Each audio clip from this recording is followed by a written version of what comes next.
जय हिंद दोस्तों, आप सबको इंडिया में जान पर स्वागत है। दोस्तों, आप सब जानते हो रसिया और यूक्रेन का जंग अब तकरीबन 15 दिन के ऊपर हो चुका है। और हालांकि अभी भी कीव पूरी तरीके से रसिया के कब्जे में तो नहीं गया है, लेकिन रसिया बिल्कुल एक तरीके से आप कह सकते हो जितना भी समुद्री रूट था और लैंड रूट था जो रसिया के साथ लगा हुआ था, चारों तरफों से यूक्रेन को घेरने की कोशिश कर रहा है। क्योंकि पोलैंड वाला बॉर्डर पर जहां पर इतना हमला नहीं हुआ था, आज भी रसिया के एयरफोर्स जाकर उस एरिया में बॉम्बिंग वगैरह किए हैं। हो सकता है जो फॉरेन कंट्री यूक्रेन को मदद कर रहे हैं या फिर हथियार भेज रहे हैं वो पोलैंड के उस मिलिट्री बेस या फिर एयरबेस में शायद था, तो जो रसिया के एयरफोर्स था उस एरिया को जाकर तबाह कर दिया।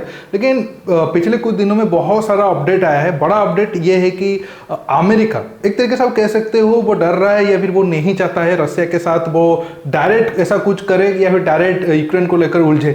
इसके साथ साथ अब बायो वेपन को लेकर रसिया और अमेरिका के बीच बिल्कुल आरोप प्रत्यारोप लग रहा है। और आज यूनाइटेड नेशन में भी यूएनएससी ने एक मीटिंग बुलाया है इसके ऊपर, रसिया के आरोप के ऊपर। आज मैं इसी टॉपिक पर बात करूंगा। जानने के लिए आप आखिर तक के वीडियो को देखते रहिए। इसके साथ दोस्तों टॉपिक के ऊपर आगे जाने से पहले मैं आपको बता देता हूँ, आज रात को मैं लाइव आने की कोशिश करूंगा, क्योंकि जब भी मैं ये वीडियो रिकॉर्डिंग कर रहा हूँ तो अपडेट ये आ रहा है कि इंडियन गवर्नमेंट की तरफ से ब्रह्मोस मिसाइल जो पाकिस्तान क्लेम कर रहा था कि वो हमारा ब्रह्मोस मिसाइल है या फिर हमारा सुपरसोनिक क्रूज मिसाइल है, उसके ऊपर इंडियन गवर्नमेंट का बयान आया है। और रात को मैं लाइव आऊँगा इस टॉपिक पर। आपका अगर कोई सवाल है तो अब आप नीचे मुझे कमेंट बॉक्स में पूछ सकते हो, या फिर तब लाइव जब आऊँगा 9:30 से 10 बजे तक, उस टाइम आप पूछ लेना। कोशिश तो करूँगा कि जो पहले लाइव में ऑडियो प्रॉब्लम था वो ठीक हो जाए।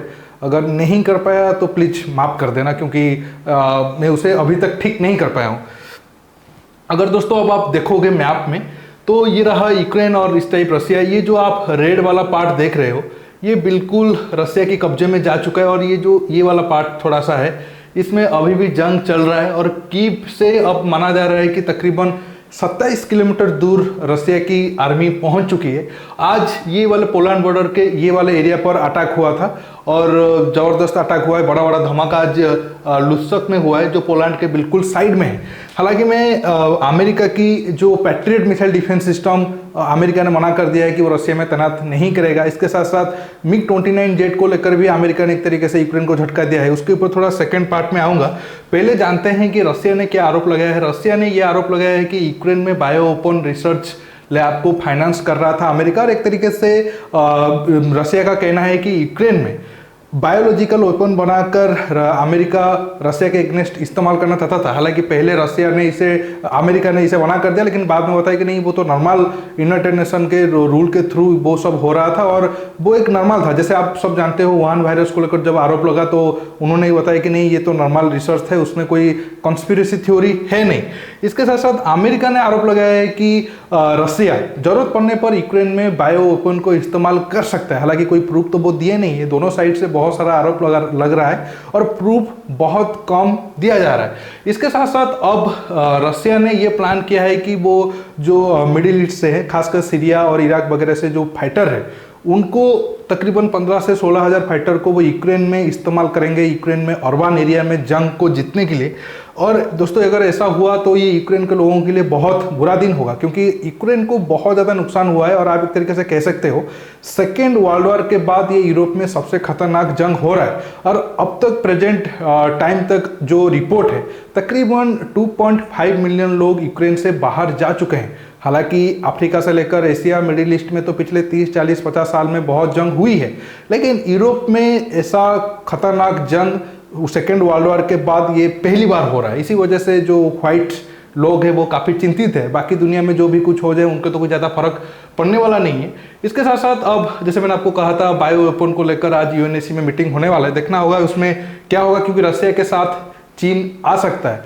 अब मैं आता हूं अमेरिका के ऊपर। देखिए, अमेरिका को ये कहा गया था कि आप यूक्रेन में, क्योंकि अब यूक्रेन के एयरफोर्स एक तरीके से आप कह सकते हो तबाह हो चुका है और उतना पावरफुल है नहीं वो रसिया को चुनौती दे पाए। हालांकि वो जितने अपने दम पर चुनौती दे सकते थे वो दिए, अब उनको मुश्किल हो रहा है। इसी वजह से उनको लग रहा था कि अगर अमेरिका कुछ मिसाइल डिफेंस सिस्टम बढ़ा देगा तो वो रसिया को चुनौती दे पाएंगे। और पैट्रियट मिसाइल डिफेंस सिस्टम का मांग किया जा रहा था, लेकिन अमेरिका ने बिल्कुल मना कर दिया है कि नहीं, वो यूक्रेन को पैट्रियट मिसाइल डिफेंस सिस्टम नहीं देंगे। और इसके पीछे वजह भी है जो मैं आपको पिछले कुछ वीडियो में बताया था। ऐसा करना मतलब डायरेक्ट जंग करना, और डायरेक्ट जंग अब रसिया के साथ कोई भी देश करना नहीं चाहते हैं, क्योंकि सबका फायदा है यूक्रेन सीरिया जैसे बने, या फिर यूक्रेन अगर रसिया यूक्रेन को कब्जा करने में चक्कर में अपनी पावर को ज़्यादा खो देता है, और लग भी रहा है रसिया को जीत तो जाएगा, लेकिन उसे पहले लग रहा था कि नहीं मुझे 10% नुकसान होगा, अब वो 20-30% हो रहा है। और आज रिपोर्ट है कि रसिया की आर्मी में 7 बड़े बड़े जनरलों को पुतिन ने निकाल दिया है। तो रसिया को तो भारी नुकसान हो रहा है, और यही चीज चाहते थे यूरोप और अमेरिका के देश, ताकि रसिया थोड़ा कमजोर हो जाए। अब अगर आप देखोगे पैट्रियट मिसाइल डिफेंस सिस्टम कहाँ कहाँ तैनात है, ये देख सकते हो दुनिया में किस किस एरिया पर पैट्रियट मिसाइल डिफेंस सिस्टम तैनात है। पोलैंड में तैनात है, ये रहा यूक्रेन और ये रसिया। पोलैंड में भी पैट्रियट तैनात है, लेकिन पोलैंड खुद नहीं खरीदा है, अमेरिका ने पोलैंड में तैनात करके रखा है। और अमेरिका का कहना है कि अगर वो यूक्रेन को पैट्रियट मिसाइल डिफेंस सिस्टम देते हैं, इसका मतलब ये हुआ कि डायरेक्ट रसिया की अमेरिका के 100 से 150 सैनिक जाकर उन्हें ऑपरेट करना पड़ेगा, क्योंकि यूक्रेन के पास तो कोई ट्रेनिंग का एक्सपीरियंस है नहीं, और इसका मतलब है कि डायरेक्ट जंग करना। तो इसी वजह से वो मदद नहीं करना चाहते हैं। इससे पहले ये खबर आया था कि पोलैंड यूक्रेन को 60-70 के करीब पुराने MiG-25 और MiG-29 जेट देने वाला था, जिसका इस्तेमाल रसिया के खिलाफ होने वाला था। लेकिन अब खबर आ रहा है कि अमेरिका ने मना कर दिया कि नहीं, वो इस प्लान को लेकर बिल्कुल भी तैयार नहीं है। और खबर ये थी कि ये MiG-29 जर्मन की एयरबेस तक पहुंच गए थे। इसके पीछे पोलैंड को ये फायदा होने वाला था कि अमेरिका से उसे नया F-16 जेट मिलने वाला था, लेकिन उसे भी अमेरिका ने रोक दिया है। अब इससे देखकर लग रहा है कि अमेरिका और यूरोपियन कंट्री का बिल्कुल प्लान है कि रसिया इस जंग में जितना अपना पावर इस्तेमाल करना चाहता है करे। ये लोग जंग रोकेंगे नहीं, वो चाहते हैं कि रसिया इकोनॉमिकली और मिलिट्रिकली थोड़ा बहुत वीक हो। हालांकि आपको ऊपर से लगेगा कि नहीं, अमेरिका के कंपेयर में रसिया बहुत ज़्यादा ताकतवर है और अमेरिका या फिर यूरोपियन कंट्री का ये हार है, लेकिन ग्राउंड में देखोगे तो नुकसान ज़्यादा इकोनॉमिकली रसिया को ही होगा। और उन लोगों का प्लान बस ऐसा ही था, डायरेक्ट वो जंग में उतरेंगे नहीं, रसिया को स्टेप बाय स्टेप वो कमजोर करने की कोशिश करेंगे। दोस्तों आज की टॉपिक में बस इतना ही। अब कोशिश करता हूँ बहुत जल्द रात को ब्रह्मोस वाले टॉपिक पर लाइव आने के लिए। आपका अगर इस टॉपिक पर कुछ सवाल है नीचे कमेंट बॉक्स में कमेंट करके बताइए, और ये वीडियो को ज़्यादा से ज़्यादा लाइक शेयर करने के साथ साथ आप मेरे चैनल को सब्सक्राइब करिए, और सब्सक्राइब बटन के पास जो बेल आइकन है उसे प्रेस करिए, ताकि आगे आप मेरा आने वाले वीडियो को मिस ना कर सके। दोस्तों रुकता हूँ, बहुत जल्द और एक नया टॉपिक के साथ मिलूंगा। नमस्कार, जय हिंद।